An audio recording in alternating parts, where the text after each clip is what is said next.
Buongiorno e ben ritrovati con il TG Flash di New Sicilia.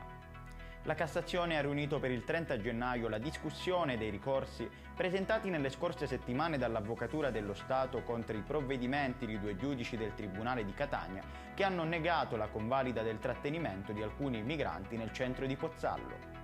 Confermata la condanna a 16 anni per il figlio di Valentina Giunta, uccisa a coltellate nella sua casa a San Cristoforo il 22 luglio 2022. La sentenza è stata confermata anche nel terzo grado di giudizio.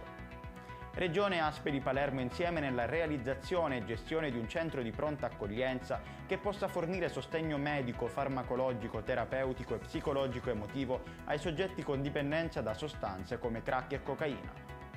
Un uomo di 33 anni residente ad Agrigento è finito al pronto soccorso dell'ospedale San Giovanni di Dio dopo essere stato preso a bottigliate in testa. A scagliarsi contro di lui sono stati, secondo le prime ricostruzioni, 3 migranti. In arrivo aria fredda e precipitazioni dopo un autunno veramente mai cominciate in Sicilia. Secondo l'esperto Stefano Albanese, le giornate di mercoledì e giovedì saranno caratterizzate da particolari instabilità atmosferiche. Ed è tutto per questa edizione, il prossimo appuntamento sarà questo pomeriggio alle 19:30.